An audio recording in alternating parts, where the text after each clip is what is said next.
Hi, hello, வணக்கம் மக்களே! நான் உங்கள் இன்ட்ரோவர்ட் பொண்ணு. இன்னைக்கு நம்ம ரொம்ப ரொம்ப இன்ட்ரெஸ்டிங்கான ஒரு சிறுகதை தொகுப்புக்கு தான் இன்ட்ரோடியூஸ் ஆகப் போறோம். மோஸ்ட்லி 1986ன்னு நினைக்கிறேன். லேட் 1980ஸ்னே வச்சுக்கலாமே. அந்த காலகட்டத்துல குமுதம் அப்படிங்கிற வார இதழ்ல சிறுகதைகளை இன்ஸ்டால்மெண்ட்ல ரிலீஸ் பண்ணிருந்திருக்காங்க. அதாவது ஒரு ஷார்ட் ஸ்டோரியோட ஒரு பகுதி இந்த வாரம் ரிலீஸ் ஆகும். அது மேபி 2 வாரத்துக்கு ஓடுமா இருக்கும் வச்சுக்கோங்களேன். 2-3 வாரத்துக்கு ஓடுதுன்னா இந்த கதை முடியும் பொழுது அடுத்த கதை ஆரம்பிச்சிடும். ஸோ தட் வாசகர்கள் அதை படிக்கும் பொழுது அடுத்து என்ன ஆகும் அப்படிங்கிற கியூரியாசிட்டிலேயே இருப்போம் இல்லையா? அந்த மாதிரி ஒரு விஷயம் பண்ணிருந்திருக்காங்க. அதுக்கு பேர் தூண்டில் கதைகள் அப்படின்னு பேர் வச்சிருந்திருக்காங்க.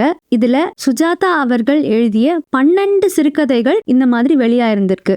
அந்த 12 கதைகளுமே தூண்டில் கதைகள் அப்படிங்கிற பேர்லயே சிறுகதை தொகுப்பா அவைலபிளா இருக்கு. சான்ஸ் கிடைச்சா படிச்சு பாருங்க. 12மே சூப்பரா இருக்கும். இன்னைக்கு இந்த தொகுப்பிலிருந்து ஒரு கதையான குந்தவையின் காதல் அப்படிங்கிற ஒரு சிறுகதையை தான் கேட்க போறோம். அட, நம்ம பொன்னியின் செல்வன் குந்தவை அப்படின்னு நினைச்சீங்கன்னா இது அந்த குந்தவை இல்ல.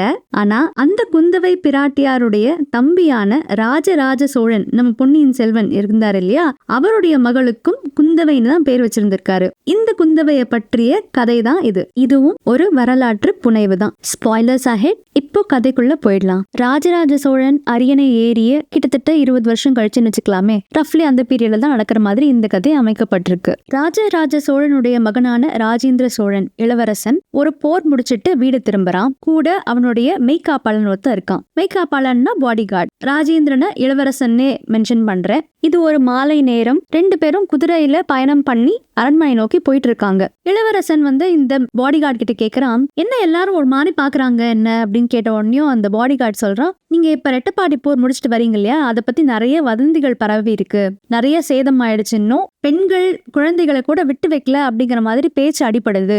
நீங்க இந்த சேதத்துக்கெல்லாம் முழு பொறுப்பு ஏத்துக்க முடியாது. உங்க கூட வந்திருந்த குஞ்சர மல்லர்களும் கைக்கோளர்களும் ரொம்ப மோசமா நடந்துக்கிட்டாங்கிற மாதிரி கேள்விப்பட்டிருக்கேன் அப்படின்னு சொல்றான். இளவரசன் என்ன சொல்றான்னாக்க, போர்னா இதெல்லாம் நடக்கதான் செய்யும். ஒருவேளை எங்க அப்பா அதுக்குதான் எனக்கு கூப்பிட்டு அமைச்சிருக்காரோ, இதை பத்தி பேசுறதுக்கு தான் கூப்பிட்டு அமைச்சிருக்காரோ அப்படின்னு கேட்கறான். இருக்கலாம் அப்படின்னு சொல்றான் இந்த பாடி கார்டு.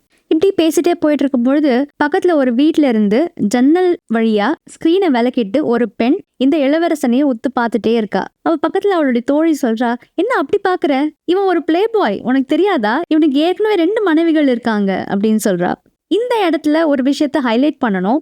இத டைரக்டா அவன் ஒரு மன்மதன்னு சொல்லியிருந்திருக்கலாம், இல்ல வேற எப்படியான்னு சொல்லியிருந்திருக்கலாம். ஆனா சுஜாதா அவர்கள் எப்படி எழுதியிருக்காருன்னா, நெற்றிக் கண் காணாத மற்றொரு காமவேல் என்பது இவனுக்கும் பொருந்தும் அப்படின்னு சொல்லியிருக்காரு. காமவேல் அப்படின்னாக்க மன்மதனை குறிக்கிற ஒரு வார்த்தை. நெற்றிக்கண் காணாத மற்றொரு காமவேல் அப்படிங்கும் பொழுது ஒரு கதை ஒண்ணு இருக்கு. மன்மதனும் ரத்தியும் சிவபெருமானுடைய தவத்தை கலைக்க ட்ரை பண்ணி சிவபெருமான் தன்னுடைய நெற்றிக்கண்ணை வச்சு அந்த மன்மதனை எரிச்சிட்டாரு அப்படிங்கிற மாதிரியான ஒரு கதை இருக்கு. இதை ரெஃபரன்ஸா வச்சுதான் இந்த வாக்கியத்தை எழுதியிருக்காரு. நெற்றிக்கண்ணை ஃபேஸ் பண்ணலையே தவிர்த்து இவன் இன்னொரு மன்மதன் தான் அப்படிங்கிற மாதிரியான மீனிங் கொடுக்கும். இப்போ பேக் டு த ஸ்டோரி. இளவரசனும் இந்த பாடி கார்டும் அரண்மனைக்கு வந்தாச்சு. அரண்மனையில கொஞ்சம் கூட்டமா இருக்கு. என்னன்னா, போர் முடிஞ்ச பிறகு எந்த இடத்துல போர் தொடுத்தாங்களோ அங்க இருக்கிற மக்கள் எல்லாம் இவங்க கான்கோர் பண்ணிடுவாங்க இல்லையா, அவங்கள சில பேருக்கு சில வேலைகளை போட்டு கொடுத்திருக்காரு ராஜராஜ சோழன். இதுல இளவரசனுக்கு அவ்வளவு விருப்பம் இல்ல. இருந்தாலும் என்ன பண்ண முடியும், ராஜராஜ சோழன் தான் மகாராஜா, அவர் சொன்னதுதான் சட்டம்.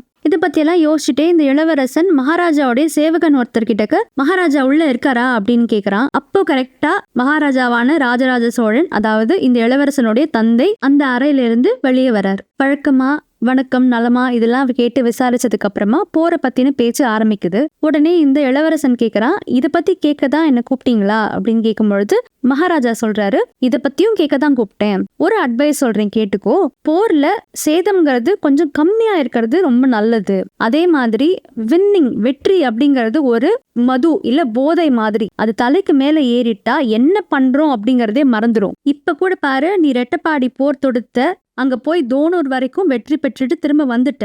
ஆனா நீ திரும்பி வந்த கொஞ்ச நாட்கள்லயே மேலே சாளுக்கிய மன்னனான சத்யாஸ்ரயன் அவன் இழந்த அத்தனை இடங்களையும் திரும்ப கைப்பற்றிட்டான் அப்படின்னு சொல்றாரு ராஜராஜ சோழன். இளவரசன் உடனே சொல்றான், நீங்க இப்ப கூட ஒரு வார்த்தை சொல்லுங்க, நான் மறுபடி போர் தொடுக்க தயார் அப்படின்னு சொல்றான். மன்னருக்கோ இதுக்கு மேல போர் சேதம் ஆகிறதுக்கு விருப்பம் இல்ல. போருக்கும் தனக்கும் சம்பந்தம் இல்லாத இன்னசென்ட் மக்களை பலி கொடுக்க விருப்பம் இல்ல. இதெல்லாம் சொல்லிட்டு மன்னர் மேலும் சொல்றாரு, சொல்றாரு, இத பத்தி பேசினா உனக்கு பிடிக்காதுன்னு எனக்கு நல்லா தெரியும். ஆனா இத பத்தி டிஸ்கஸ் பண்றதுக்காக நான் இன்னைக்கு உன்னை கூப்பிட்டு அனுப்பல. நான் இன்னைக்கு உன்கிட்ட பேச போறது குந்தவைய பத்தி அப்படின்னு சொல்றாரு. உடனே இளவரசன் கேக்குறான், எந்த குந்தவை? உங்களுடைய அக்கா குந்தவையா, என்னுடைய தங்கை குந்தவையா அப்படின்னு கேக்குறான். மகாராஜா ரெஃபர் பண்ற குந்தவை அவருடைய மகள் இளவரசி குந்தவை. இதுக்கப்புறம் இவங்க 2 பேருக்கும் நடக்கிற கான்வர்சேஷன்ல இருந்து நம்மளுக்கு என்ன தெரிய வருதுன்னா, இளவரசி குந்தவைக்கு தமிழ் பற்று ரொம்ப ஜாஸ்தி அண்ட் அவ நிறைய கவிதைகள் எழுதுவா போல் இருக்கு. அந்த காலத்துக்கே உண்டான ஒரு குறுகிய மனப்பான்மைன்னு சொல்றதா ஆண் ஆதிக்கம்னு சொல்றதான்னு தெரியல. இளவரசன் இந்த கவிதை எழுதுறத ஒரு கெட்ட பழக்கமாவும் பைத்தியக்காரத்தனமாவும் தான் பார்த்துருக்கான் போல் இருக்கு. இதை பத்தி எல்லாம் பெருசா எடுத்துக்காத மன்னரோ என்ன சொல்றாருன்னா, நீ தான் பழையாறைக்கு போய் குந்தவைய மீட் பண்ணி அவளை கல்யாணத்துக்கு சம்மதிக்க வைக்கணும் அப்படின்னு சொல்றாரு. யார கல்யாணம் பண்ணிக்க போறா அப்படின்னு கேக்குறான் இளவரசன். மன்னர் உடனே சொல்றாரு, விமலாதித்தனை தான் குந்தவைக்கு கல்யாணம் பண்ணி வைக்க போறேன் அப்படின்னு சொல்றாரு. இத கேட்ட இளவரசனுக்கு தூக்கி வாரி போடுது. என்னன்னா, விமலாதித்தன் அப்படிங்கிறவன் கீழே சாளுக்கியர்களுடைய ஒரு இளவரசன். என்ன அப்பா, சாளுக்கியர்கள் நம்மளோட எதிரிகள், நீங்க எப்படி அவர்களுடைய சம்பந்தம் பண்ண முடியும் அப்படின்னு கேக்குறான். மன்னர் என்ன சொல்றாருன்னா, மேலை சாளுக்கியர்கள் தான் நம்மளுடைய எனிமி, கீழே சாளுக்கியர்கள் எதிரி கிடையாது அப்படின்னு சொல்றாரு. மேலை சாளுக்கியர்கள்னா வெஸ்டர்ன் சாளுக்கியாஸ், கீழே சாளுக்கியர்கள்னா ஈஸ்டர்ன் சாளுக்கியாஸ். இப்போ இருக்கிற ஆந்திரா சைடுன்னு வச்சுக்கலாமே. இளவரசன் சொல்றான், மேலோ கீழோ அதெல்லாம் எனக்கு தெரியாது. நான் சின்ன வயசுல இருந்தே சாளுக்கியர்கள் நம்மளோட எதிரிகள்னு கேட்டுதான் வளர்ந்துருக்கேன். நீங்க இப்ப திடீர்னு இப்படி சொன்னாக்க எப்படி என்னால அக்செப்ட் பண்ண முடியும்னு கேக்குறான். மன்னர் என்ன சொல்றாரு, கீழே சாளுக்கியர்கள் நம்மளுடைய ஸ்ட்ராட்டஜிக் பார்ட்னர்ஸ். நான் இப்ப அவங்களுக்கு திருவையாறுல தங்கறதுக்கு இடம் கொடுத்திருக்கேன் அப்படின்னு சொல்றாரு. ஏன் திரும்ப கலிங்கத்து மேல போர் தொடுக்க போறோமான்னு கேக்குறான் இளவரசன். ஆமா, அதுக்காக தான் இந்த சம்பந்தம். இது ஒரு ஸ்ட்ராட்டஜிக் பார்ட்னர்ஷிப். அதாவது குந்தவைக்கும் விமலாதித்தனுக்கும் கல்யாணம் பண்ணி வைக்கிறதுனால ஒரு பார்ட்னர்ஷிப் ஃபார்ம் ஆயிடும். இத்தனை நாள் நம்ம ஃப்ரீயா ஹெல்ப் பண்ணிட்டு இருந்தோம். இப்போ குந்தவைய அவங்களுக்கு பொண்ணு கொடுக்கறதுனால நம்மளுக்கு ஒரு எக்ஸ்ட்ரா ரீசன் இருக்கு கீழே சாளுக்கியர்களுக்கு ஹெல்ப் பண்றதுக்குன்னு சொல்றாரு ராஜராஜ சோழன். இதுக்காக தான் இளவரசனை குந்தவையை கன்வின்ஸ் பண்ண சொல்றாரு. இளவரசன் என்ன சொல்றான்னா, குந்தவை கண்டிப்பா ஓகே சொல்ல மாட்டா அப்படின்னு சொல்றான். ஏன், அவ யாரையாவது லவ் பண்றாளான்னு கேக்குறாரு மன்னன். அதெல்லாம் இல்லப்பா, ஆனா குந்தவை ரொம்ப இண்டிபெண்டன்டான ஒரு பர்சன். அவ யாராவது கம்பல் பண்ணினாக்க ஓகே சொல்லுவாளா அப்படின்னு கேக்குறான் இளவரசன். மகாராஜா என்ன சொல்றாருன்னா, நீ கேட்டுட்டே இரு, அவ ஓகே சொல்ற வரைக்கும் கேளு. அவ ஓகேவே சொல்லலனாக்க நீ என்ன பண்ணவையோ ஏது பண்ணவையோ தெரியாது, பட்னி போட்டோ ஏதாவது பண்ணி அவளை ஒத்துக்கவை அப்படின்னு சொல்லிடுறாரு மன்னன். எல்லா அப்பாக்கள் மாதிரியே பிஹேவ் பண்றாரே நம்ம யோசிக்கிறோம். அதே தான் இளவரசனும் கேக்குறான், என்னப்பா இது அப்படின்னு கேட்கும் பொழுது மன்னர் என்ன சொல்றாருன்னா, நான் விமலாதித்தனுடைய அண்ணனான சக்திவர்மனுக்கு ப்ராமிஸ் பண்ணிட்டேன் அப்படின்னு சொல்றாரு. சக்திவர்மன் தான் ஈஸ்டர்ன் சாளுக்கியாஸோடைய அந்த காலத்து கிங். மேலும் என்ன சொல்றாருன்னா, எங்க 2 பேருக்குள்ள ஒரு டீல் இருக்கு. சக்திவர்மனுக்கு அப்புறமா விமலாதித்தன் தான் அரியணை ஏறுவான், இதுதான் எங்களுக்குள்ள இருக்கிற டீல் அப்படின்னு சொல்றாரு. உடனே இந்த இளவரசன் கேக்குறான், அதுக்கு குந்தவைய சக்திவர்மனுக்கே கல்யாணம் பண்ணி வச்சிருந்திருக்கலாமே அப்படின்னு கேக்குறான். உடனே மன்னர் என்ன சொல்றாருன்னா, சக்திவர்மனுக்கு ஏற்கனவே 2 மனைவிகள் அப்படின்னு சொல்றாரு. உடனே இளவரசன் சிரிச்சுட்டே கேக்குறான், இதை பத்தி யார் பேசுறது, உங்களுக்கு எத்தனை மனைவிகள் இருக்காங்கன்னு சொல்லிட்டு ஒவ்வொரு மனைவியோடைய பெயரையும் லிஸ்ட் பண்றான். நிஜமாவே ராஜராஜ சோழனுக்கு அத்தனை மனைவிகள் இருந்திருக்காங்க. ஆனா இது எல்லாமே அந்த காலத்துல ரொம்ப நார்மலான ஒரு விஷயமா தான் இருந்திருக்கு. பொலிட்டிக்கல் மூவா இருக்கலாம், இந்த மாதிரி ஸ்ட்ராட்டஜிக் பார்ட்னர்ஷிப்காகவும் வாரிசுகளுக்காகவும் தான் நிறைய கல்யாணங்கள் பண்ணியிருந்திருக்காங்க அந்த காலத்து மகாராஜாக்கள். இதை பத்தி கேட்ட உடனேயும் மகாராஜா சிம்பிளா ஒரு விஷயம் சொல்லிடுறாரு. சோழ பேரரசர்களுக்கு ஒரு ரூல், சிற்றரசர்களுக்கு அதே ரூல் அப்ளை ஆகாது அப்படின்னு சொல்லிடுறாரு. ஆனா அவருடைய இந்த டீலுக்கான அல்டீரியர் மோட்டிவ் என்னன்னா, சக்திவர்மனுக்கு ஏற்கனவே கல்யாணம் ஆயாச்சு, அதனால அவனுடைய முதல் மனைவிக்கு பிறக்கும் மகன் தான் அடுத்த வாரிசாக முடியும். ஆனா விமலாதித்தனுக்கு இதுதான் ஃபர்ஸ்ட் கல்யாணம். அப்போ குந்தவை தான் அரியணை ஏறப்போகும் ராணியா இருப்பா, அவளுக்கு பிறக்க போகும் குழந்தை தான் வாரிசாக முடியும். சோ இதுதான் இந்த டீலுக்கான மோட்டிவ். நம்ம சோழ நாட்டு வளத்துக்காக இதெல்லாம் செஞ்சுதான் ஆகணும், நீ கண்டிப்பா போய் உன்னோட தங்கையை கன்வின்ஸ் பண்ணும் அப்படின்னு சொல்லிடுறாரு மகாராஜா. அரச கட்டளை மீற முடியாது. அதனால இளவரசன் உடனே பழையாறைக்கு கிளம்புறான் தன்னுடைய பாடி கார்டோட.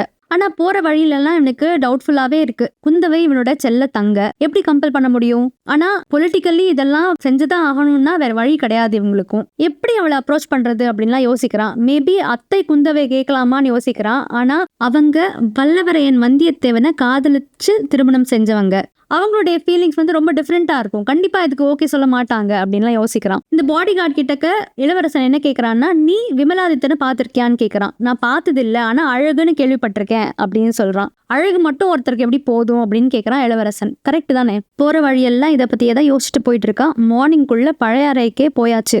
குந்தவை அப்பதான் தூங்கி எழுந்து வரா. என்னன்னா இவ்ளோ காலங்காத்தால வந்திருக்கு அப்படின்னு கேக்குறா. இளவரசன் எப்படி இருக்க குந்தவை அப்படிலாம் கேக்குறான். இத கேட்கவா வந்த? என்னோட கவிதையை கொஞ்சம் படிக்கிறேன் கேக்குறியா அப்படின்னு கேக்குறா குந்தவை. இளவரசன் சொல்றான், உன்னோட கவிதையை பத்தி பேசுறதுக்கு எனக்கு டைம் கிடையாது. அப்பா உனக்கு கல்யாணம் பண்ணி வைக்க போறாரு, அது சொல்றதுக்கு தான் வந்தேன் அப்படின்னு சொல்றான். யாரு அப்படின்னு கேக்குறா. கீழே சாளுக்கியனான விமலாதித்தன அப்படின்னு சொல்றான். அது எப்படி என்ன கேட்காம எப்படி டிசைட் பண்ணுவீங்க நீங்க அப்படின்னு சொல்றா குந்தவை. அதுக்கு அந்த இளவரசன் என்ன சொல்றான்னா, நம்ம வம்சத்துல தான் பெண்களை கேட்கறதுக்கான வழக்கமே இல்லையே அப்படிங்கிறான். அத்தை அப்படிங்கிறா இளவரசி குந்தவை. அத்தையெல்லாம் விதிவிலக்கு, அவங்களோட எல்லாம் நம்ம கம்பேரே பண்ணி பார்க்க கூடாது அப்படின்னு சொல்றான் இளவரசன். நீ யாரையாவது லவ் பண்றதா இருந்தா சொல்லு, நான் இப்பவே அவனோட தலையை சீவிடுறேன் அப்படிங்கிறான். எல்லா சராசரி அண்ணன்கள் மாதிரியும் இவளுக்கு பக்குன்னு இருக்கு. அண்ணா நான் தான் உங்களுக்கு எல்லாம் பலிக்கடாவா அப்படின்னு கேட்கறா இந்த பொண்ணு. மோர் ஆர்லெஸ் அப்படிதான் அப்படின்னுடுறா இந்த இளவரசன். இவ முடியவே முடியாதுன்னு ஒத்த கால நிக்கிறா.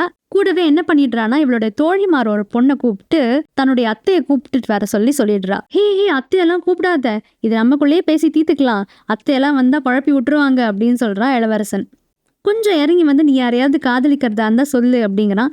என் காதல் எல்லாம் தமிழ் மேலதான் அப்படின்னு சொல்றா இந்த பொண்ணு. அவ பாட்டுக்கு தமிழ் பத்தியும் கவிதைகள் பத்தியும் கவிஞர்கள் பத்தியும் பேச ஆரம்பிச்ச உடனேயும் இளவரசன் சொல்றான், எனக்கு இதை பத்தியெல்லாம் பேசுறதுக்கு டைம் இல்ல குந்தவை, உனக்கு விமலாதித்தனை கல்யாணம் பண்ணி வைக்கதான் போறாரு அப்பா அப்படின்னு சொல்றான். குந்தவை நோ வே அப்படின்னு அடம் பிடிக்கிறா.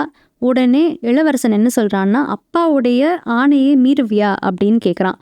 இதை கேட்ட உடனே இவளுக்கு கண்ணிலேருந்து தண்ணியா வருது. அவ்வளவுதான் உங்களோட பாசமா அப்படின்னு கேட்கிறா இந்த குந்தவை. எந்த அண்ணாக்கு தான் தங்கை கண்ணிலேருந்து கண்ணீர் வரும்பொழுது தாங்கிக்க முடியும்? அவனுக்கு மனசு ரொம்ப இழகிடுது. அவளோட கண்கள்ல தண்ணியை தொடச்சிட்டு அவன் சொல்றான், நான் என்ன சொல்ல முடியும் குந்தவை, சில கல்யாணங்கள் இப்படிதான் நடக்குது, இதெல்லாம் பொலிட்டிக்கல் மூவ்ஸ் தான், உனக்கே தெரியும். நீயே யோசிச்சு பாரு, நான் எதுக்காக 2வது கல்யாணம் பண்ணிட்டேன், அதுவும் முக்கோக்கிழாநடிகள் அப்படின்னு பேர் வச்ச ஒரு பொண்ணை நான் 2வதா திருமணம் பண்ணுவேன்னு கனவுல கூட நினைச்சு பார்க்கல அப்படின்னு சொல்றான். எல்லாமே அரசியல் தான் குந்தவை அப்படிங்கிறான். உங்களுக்கெல்லாம் அரசியல் தேவை, ஆனா அதுல என்ன பலிக்கடா ஆக்காதீங்க அப்படிங்கிறா குந்தவை. எனக்கு விமலாதித்தனை யாருன்னே தெரியாது, அவனை எப்படி என்னால கல்யாணம் பண்ணிக்க முடியும் அப்படின்னு கேட்கிறா குந்தவை. அப்போ கரெக்டா அத்தை குந்தவை உள்ள நுழையறாங்க. இவங்கள அத்தைன்னு ரெஃபர் பண்ணிக்கலாம். வழக்கமான கிரீட்டிங்ஸ் எல்லாம் தாண்டின உடனேயும் இளவரசி குந்தவை அத்தை கிட்டக்க எல்லா விஷயத்தையும் சொல்லிடுறா. யார கல்யாணம் பண்ணிக்கணுமா அப்படின்னு கேட்கும் பொழுது இளவரசன் டீட்டெயில்ஸை சொல்றான். விமலாதித்தன் சாளுக்கிய இளவரசன் அப்படின்லாம் சொல்றான். ஏன் உங்க அப்பா வந்து நேர்ல கேட்க மாட்டானா அப்படின்னு கேட்ட உடனேயும் இளவரசன் சொல்றான், நான் சொன்னா இளவரசி குந்தவை கண்டிப்பா கேட்பான்னு அப்பாவுக்கு ஒரு நம்பிக்கை, அதுக்காக தான் அப்பா என்ன அமிச்சார் அப்படின்னு சொல்றான் இளவரசன். அத்தை இளவரசி குந்தவைய பார்த்து உனக்கு ஓகேவான்னு கேக்குறாங்க. இவ நோ வே அப்படின்னு சொல்லிடுறா. அவங்க இந்த இளவரசனை பார்த்து கேக்குறாங்க, யாராவது அவனை பார்த்துருக்காங்களா, அவன் எப்படிப்பட்டவன்னு தெரியுமா அப்படின்லாம் கேட்கும் பொழுது இளவரசன் தன்னுடைய பாடி கார்டை வச்சு பொய் சொல்றான். அவன் ரொம்ப அழகானவன், திறமையானவன், அது இதுன்னு அடிச்சு விட சொல்லிடுறாரு. ஆனா அத்தை கன்வின்ஸ் ஆகல. அவங்க என்ன சொல்றாங்க, அந்த பையனை நேர்ல கூட்டிட்டு வா, இளவரசி குந்தவை அவனை பார்க்கட்டும், அதுக்கப்புறம் டிசைட் பண்ணிக்கலாம் அப்படின்னு சொல்லிடுறாங்க. கூடவே இளவரசி குந்தவை கிட்ட ஒரு விஷயத்த சொல்றாங்க, எதுவா இருந்தாலும் என்ன கேட்காம ஓகே சொல்லாத அப்படின்னு சொல்லிடுறாங்க. ஏன்னா இந்த சைடு இந்த இளவரசன் கல்யாணம்னா புது ட்ரெஸ் எல்லாம் போட்டுக்கலாம், அது இதுன்னு இவளை வந்துட்டு கன்வின்ஸ் பண்ண ட்ரை பண்ணிட்டு இருக்கான். அத்தை சொல்றாங்க, புது ட்ரெஸ் எப்ப வேணா போட்டுக்கலாம் குந்தவை, நீ எதையும் யோசிக்காம ஓகே சொல்லிடாத அப்படின்னு வார்னிங் கொடுக்குறாங்க. இளவரசன் சரி நான் போய் அரேஞ்ச்மெண்ட் எல்லாம் பண்றேன் அப்படின்னு கிளம்புறான். இவன் வெளியே போனதுக்கு அப்புறமா அத்தையும் இளவரசி குந்தவையும் பேசிக்கிறாங்க.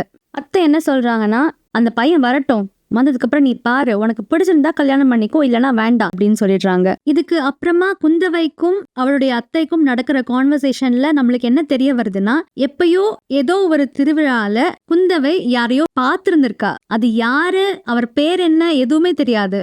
எந்த திருவிழால பார்த்தோங்கிறதும் ஞாபகத்துல இல்ல. அவளுக்கு ஞாபகத்துல இருக்கிறது எல்லாமே அவருடைய முகம் மட்டும்தான் அப்படிங்கிறா. இதை கேட்ட அத்தைக்கு சிரிப்பு வந்துருது. அந்த முகம் உன்னை தேடி வர வரைக்கும் வெயிட் பண்ண போறியா, இந்த மாதிரி எல்லாம் ஏதாவது நடக்குதுன்னா அதுக்கு ஏத்த மாதிரி உடனே ஆக்ட் பண்ணணும் அப்படின்லாம் அட்வைஸ் கொடுக்குறாங்க. கூடவே ஒரு விஷயத்த சொல்றாங்க, நீ யாரை கல்யாணம் பண்ணிக்கிறியோ அந்த பர்சன் உன்னை விட எந்த விஷயத்திலயும் குறைஞ்சவனா இருக்கக்கூடாது அப்படின்னு சொல்றாங்க. இந்த மாதிரி எல்லாம் ஒரு சப்போர்ட் சிஸ்டம் இருக்கும் பொழுது நம்மளுக்கு ரொம்ப சந்தோஷமா இருக்கும் இல்லையா? குந்தவைக்கும் அந்த மகிழ்ச்சி தான், ரொம்ப சந்தோஷமா இருக்கா. இதெல்லாம் பேசி முடிச்சு தமிழ் கவிதைகள் பத்தி எல்லாம் டிஸ்கஸ் பண்றாங்க ரெண்டு பேரும். இந்த சைடு இளவரசன் விமலாதித்தனை வரவழைக்கிறதுக்கு ஏற்பாடு பண்ணிட்டான். விமலாதித்தனும் அவனுடைய அண்ணன் சக்திவர்மனும் பழையாறைக்கு வந்தாச்சு. ஆனா அத்தை என்ன சொல்லிடுறாங்க, நேர்ல டைரக்டா மீட் பண்ண வேண்டாம், தூரக்கேந்தே பார்க்கட்டும் அப்படின்னு சொல்லிடுறாங்க. இதனால இளவரசன் ஒரு ஊர்வலம் மாதிரி ஒண்ணு அரேஞ்ச் பண்றான். சோ பால்கனில இருந்து அத்தையும் இளவரசி குந்தவையும் இவனை பாப்பாங்க அப்படிங்கிறது தான் பிளான். யானைகள், குதிரைகள் எல்லாம் ப்ரொசஷன்ல அப்படியே ஊர்வலமா வருது. இளவரசி குந்தவை அவ அண்ணா கிட்ட கேக்குறா, இந்த கூட்டத்துல யார நான் விமலாதித்தன்னு கண்டுபிடிப்பேன் அப்படின்னு கேக்குறா. இளவரசன் சொல்றான், வெயிட் பண்ணு, ஒரு அழகான தேர்ல அவ மட்டும் தனியா வருமா, பாத்துக்கோ அப்படின்னு சொல்றான். நான் காமிக்கிறேன் அப்படின்னு சொல்றான். அதே மாதிரியே தேர் கிட்டக்க வருது. இதோ பாரு, இந்த தேர்ல வரான் இல்லையா, இவன் தான் விமலாதித்தன், இப்பயே நீ பாத்துக்கோ, இவனை தான் நீ கல்யாணம் பண்ணிக்க போற அப்படின்னு சொல்றான். தேர்ல அழகா புன்முறுவலோட ஒரு பர்சன் மக்களை நோக்கி 2 கையும் கூப்பி வணங்கியவாறே வரான். இவன் நிக்கிற பால்கனி கிட்டக்க வந்த உடனேயும் மேல இவளை நோக்கி பாக்குறான். பார்த்த குந்தவைக்கு பயங்கர ஷாக்கு. அத்தை இவர்தான் அப்படின்னு சொல்றா. இவர்னா யாரு அப்படின்னு கேக்குறாங்க அத்தை. நான் தான் சொன்னேனே, நான் முகத்தை பார்த்தேன்னுட்டு, அதே முகம்தான் இது அப்படின்னு சொல்றா. அத்தைக்கும் ரொம்ப ஹாப்பி, இளவரசனுக்கும் ரொம்ப ஹாப்பி. குந்தவை எக்ஸ்பெக்ட் பண்ண அதே பர்சனே கல்யாணம் பண்ணிக்க போறா அப்படிங்கும் பொழுது ஒரு அளவில்லாத ஒரு மகிழ்ச்சி இருக்கும் இல்லையா, எல்லாருக்கும் அந்த மகிழ்ச்சி தான் இருக்கு. அத்தை கேட்குறாங்க, உனக்கு சம்மதமா குந்தவை, நீ அவனை பார்த்து மீட் பண்ணி ஏதாவது பேசணுமா அப்படின்னு கேட்குறாங்க. அதெல்லாம் இல்லைன்னு சொல்லிடுறா குந்தவை. அப்புறம் என்ன, கல்யாணம் தான். குந்தவை பயங்கர கனவுகளோட இருக்கா. சோழ நாடே பிரமிக்கிற அளவுக்கு ஒரு கல்யாண ஏற்பாடு நடக்குது குந்தவைக்கும் விமலாதித்தனுக்கும். ஊர்ல இருக்கிற மக்கள் எல்லாம் ஏதோ தன்னோட வீட்டு கல்யாணம் மாதிரி செலிப்ரேட் பண்றாங்க. அந்த காலத்து கல்யாணம், அதுவும் இளவரசியோட கல்யாணம்னா எவ்வளோ பெரிய ஏற்பாடா இருக்கும். 10 நாள் நடக்குது இந்த கொண்டாட்டங்கள் எல்லாம், தடபுடலா நடக்குது. கல்யாணம் எல்லாம் நல்லபடியா முடியுது. இந்த 10 நாள் கொண்டாட்டங்களுக்கு கழிச்சுதான் விமலாதித்தனும் குந்தவையும் ஒருத்தர் தனிமையில சந்திக்க வாய்ப்பே கிடைக்குது. இப்பதான் முதல் தடவை ஒருத்தருக்கு ஒருத்தர் பேசிக்கவே போறாங்க. அந்த ஃபீல் எப்படி இருக்கும் தெரியுமா? ஆர்வத்தோட வெயிட் பண்ணிட்டு இருக்கா குந்தவை. மெதுவா வெட்கத்தோட பேச ஆரம்பிக்கிறா. நான் உங்களை ஏற்கனவே பார்த்திருக்கேன், காவேரி விழால பார்த்தேன்னு நினைக்கிறேன். உங்களோட முகத்தை என்னால மறக்கவே முடியாது. அன்னைக்கே என்னோட மனசுல நீங்க பதிஞ்சிட்டீங்க. நீங்க இப்ப என்னோட ஹஸ்பண்ட் நினைக்கும் பொழுதே எனக்கு எவ்வளோ ஆச்சரியமா இருக்கு தெரியுமா அப்படின்லாம் பேசுறா. எனக்கு 2 விஷயம்தான் ரொம்ப இம்பார்ட்டன்ட். ஒன்னு நீங்க, இன்னொன்னு தமிழ் இலக்கியம் அப்படின்னு ஆரம்பிக்கிறா. அப்போ விமலாதித்தன் மெதுவா அவளோட ఉదటి மேல విరల வச்சு முதல் முறையா பேச போறான். నేను నీ భాషను అసలు అర్థం చేసుకోలేదు. తెలుగులో భాషించుమా, వీలైతే తెలుగు భాషను నేర్చుకో. எனக்கு நீ பேசுறது சரியா புரியல, தெலுங்குல பேசு கண்ணே, முடிஞ்சா தெலுங்கு கத்துக்கோ. இந்த இடத்துலயே சுஜாதா அவர்கள் இந்த கதையை முடிச்சிடுறாரு. கதை புரிஞ்சுதா? நமக்கு ஏதோ ஒரு இடத்துல ட்விஸ்ட் வரப்போகுதுங்கிறது தெரியும். ஆனால் இதை நம்ம கண்டிப்பாக எதிர்பார்த்துருக்க மாட்டோம் இல்லையா? இது பாசிபிளா அப்படின்னாக்க கண்டிப்பாக பாசிபிள். கீழே சாளுக்கியர்கள் இருந்த இடம்ங்கிறது இன்றைய ஆந்திரா அந்த சைடு சொன்னேன் இல்லையா? அப்போ அவங்க என்ன மொழி பேசியிருந்திருப்பாங்க? இதை வச்சுதான் கற்பனையா புனையப்பட்ட கதை இது. இதுல வர பெரும்பாலான கேரக்டர்ஸ் எல்லாமே உண்மையான கேரக்டர்ஸ் தான். ராஜேந்திர சோழன்கிறது ராஜராஜ சோழனுடைய உண்மையான மகன் தான். அதே மாதிரி ராஜராஜ சோழனுக்கு ஒரு மகள் குந்தவைன்னு இருந்திருக்காங்க. அவங்களுக்கு விமலாதித்தனோட கல்யாணம் நடந்திருக்கு. விமலாதித்தன் அப்படிங்கிறவரு ஒரு கீழே சாளுக்கிய மன்னன். அவர் நிஜமாவே சக்திவர்மன்கிற அவருடைய அண்ணனுக்கு அப்புறம் அரியணை ஏறிந்திருக்காரு. அதே மாதிரி ராஜேந்திர சோழனுக்கும் சத்யாஸ்ரயனுக்கும் நடந்த போரும் உண்மையான போர் தான். அதுல சொல்லப்பட்ட ஈவென்ட்ஸ் எல்லாமே கூட உண்மையான ஈவென்ட்ஸ் தான். இது மட்டும் இல்ல, இந்த கதையில ராஜராஜ சோழனுடைய மனைவிமார்கள் அப்படின்னுட்டு ஒரு லிஸ்ட் ஆஃப் நேம்ஸ் ஒன்னு ராஜேந்திர சோழன் சொல்ற மாதிரி ஒரு சீன் வரும். அதுல சொல்லப்பட்ட எல்லா பெயர்களும் நிஜமாவே ராஜராஜ சோழனுடைய மனைவிகளின் பெயர்கள் தான். இன்னொன்னு, ராஜேந்திர சோழனுடைய ஒரு மனைவியுடைய பெயரும் இதுல மென்ஷன் ஆயிருக்கும். அதுவும் நிஜமாவே அவருடைய ஒன் ஆஃப் த வைஃப்ஸ் உடைய பெயர் தான். சோ இந்த உண்மையான கேரக்டர்ஸை வச்சு அவங்க இப்படி பேசிருப்பாங்களோ, இந்த மாதிரி நடந்திருக்குமோ அப்படின்னு சொல்லி ஒரு இமேஜினேஷனோட எழுதப்பட்ட ஒரு புனைவு தான் இந்த கதை. இந்த கதை உங்க எல்லாருக்கும் பிடிச்சிருக்கும்னு நம்புறேன். பிடிச்சிருந்தா லைக் பண்ணுங்க, சேனலுக்கு சப்ஸ்கிரைப் பண்ணுங்க. இந்த சிறுகதை தொகுப்புல இது தவிர்த்து 11 கதைகள் இருக்கு. எல்லாமே ரொம்ப இன்ட்ரெஸ்டிங்கான கதைகள். சான்ஸ் கிடைச்சா படிச்சு பாருங்க. நீங்க ஏற்கனவே இந்த கதையோ இல்ல இந்த தொகுப்புல ரிலீஸ் ஆன மற்ற கதைகளையோ படிச்சிருந்தாலும் கமெண்ட்ல மென்ஷன் பண்ணுங்க. அதே மாதிரி இதுக்கு அடுத்தது என்ன கதை கேட்கலாம் அப்படிங்கறதையும் கமெண்ட்ல மென்ஷன் பண்ணுங்க. நன்றி, வணக்கம்.